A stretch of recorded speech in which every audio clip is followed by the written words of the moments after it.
Welcome back to Ajay tutorial centre. বন্ধুরা, আমি অজয়। আমি আজ তোমাদেরকে দেখাবো কিভাবে আমরা কোরাল ড্রতে এই ধরনের রিবন খুব সহজেই ক্রিয়েট করতে পারি। এই কাজটি আমি কোরাল ড্র 2017 ভার্সনে করেছি। তোমরা চাইলে কোরাল ড্র এর যে কোনো ভার্সনে এই কাজটি করতে পারবে। আশা করছি আমার এই ভিডিওটি তোমরা শেষ পর্যন্ত দেখবে, এবং যদি এই ভিডিওটি তোমাদের ভালো লেগে থাকে তাহলে অতি অবশ্যই আমার ভিডিওতে একটি লাইক করে দেবে। এবং তোমরা যদি এখনও আমার এই চ্যানেলটিকে সাবস্ক্রাইব না করে থাকো তাহলে অতি অবশ্যই আমার এই চ্যানেলটিকে সাবস্ক্রাইব করে রাখবে এবং পাশে থাকা বেল আইকনটিকে অন করে রাখবে, যাতে পরবর্তী ভিডিওর নোটিফিকেশনটি তোমাদের কাছে খুব সহজে পৌঁছে যায়। তো চলো শুরু করা যাক। তো এখানে তোমরা দেখতে পাচ্ছ যে কোরাল ড্র সফটওয়্যারটি আমাদের সামনে ওপেন অবস্থায় রয়েছে। প্রথমে আমরা একটি নতুন পেজ নিয়ে নেব, সেই জন্য চলে যাব এখানে যে প্লাস সাইন দেখতে পাচ্ছ, এখানে ক্লিক করব। এখানে ক্লিক করার পরে একটি ক্রিয়েট এ নিউ ডকুমেন্টের একটি ডায়লগ বক্স ওপেন হয়ে গেছে। তো এখান থেকে আমরা A4 সাইজের একটি পেজ নিয়ে নেব। এবার আমরা ওকেতে ক্লিক করব। তো এখানে দেখতে পাচ্ছ যে একটি নতুন পেজ ক্রিয়েট হয়ে গেছে। প্রথমে আমরা চলে যাব টুল বক্সে। বাঁদিকে যে টুল বক্স রয়েছে এখান থেকে প্রথমে আমরা রেক্ট্যাঙ্গেল টুলটিকে সিলেক্ট করব। এবার আমরা ড্র্যাগ করে এখানে একটি রেক্ট্যাঙ্গেল শেপ ক্রিয়েট করে নেব। তো আবার আমরা চলে যাব টুল বক্সে। এখান থেকে ড্রপ শ্যাডো নামে যে টুলটি আছে এর উপরে ক্লিক করে ধরে রাখলে দেখতে পাবে যে এখানে আরও অনেকগুলি টুল শো করছে।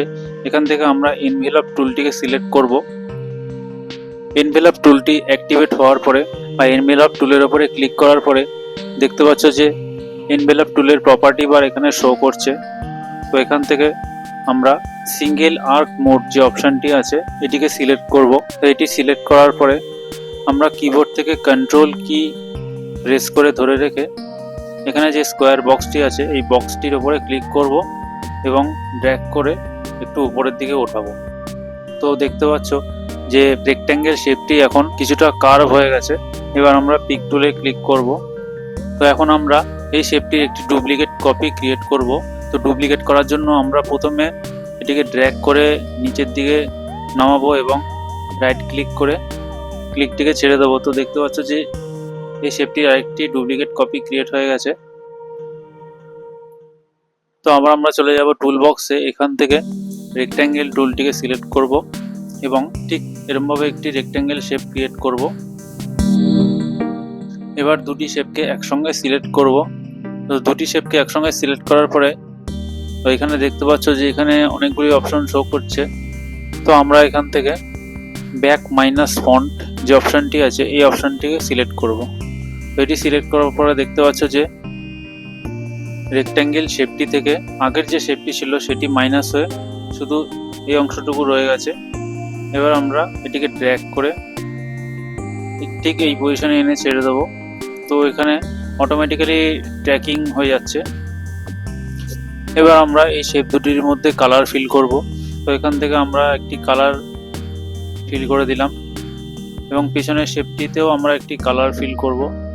তো সেম কালারে দুটি শেপকে ফিল করে দিলাম। তো এখন আমরা এই শেপটিকে সিলেক্ট করব এবং কিবোর্ড থেকে শিফট পেজ ডাউন প্রেস করব।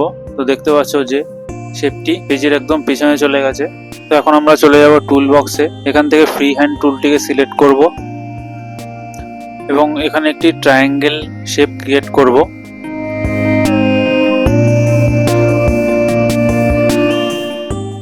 তো এখানে আমরা যে ট্রায়াঙ্গেলটি ক্রিয়েট করলাম এটিকে আমরা ব্ল্যাক কালারে ফিল করব। তো এখন আমরা এখানে যে শেপটি ক্রিয়েট করলাম এই পোর্শনটি এটিকে আমরা ড্র্যাগ করে এই পাশে এনে ছেড়ে দেব। এখন আমরা এটিকে মিরর করব। তো এই জন্য আমরা মিরর হরাইজন্টালি যে অপশনটি আছে এখানে ক্লিক করব। এবার কিবোর্ড থেকে শিফট পেজ ডাউন অপশনে ক্লিক করব। তো দেখতে পাচ্ছ যে রিবন শেপটি ক্রিয়েট হয়ে গেছে। এখন আমরা পুরো শেপটিকে সিলেক্ট করে চলে যাব মেনু বারে। এখান থেকে অবজেক্ট এটিকে আমরা গ্রুপ করে দেব। এখানে যে গ্রুপ অবজেক্ট যে অপশনটি আছে এখানে ক্লিক করব, তাহলে এই অবজেক্টটি গ্রুপ হয়ে যাবে। তো ফ্রেন্ডস, তোমরা দেখলে যে কিভাবে আমরা কোরাল ড্রতে এই ধরনের রিবন খুব সহজে ক্রিয়েট করতে পারি। তো আজকের এই টিউটোরিয়ালটি এ পর্যন্তই। আশা করছি আমার এই ভিডিওটি তোমাদের ভালো লেগেছে।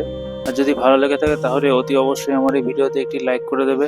তো দেখা হচ্ছে পরবর্তী কোনো টিউটোরিয়ালে। Thank you.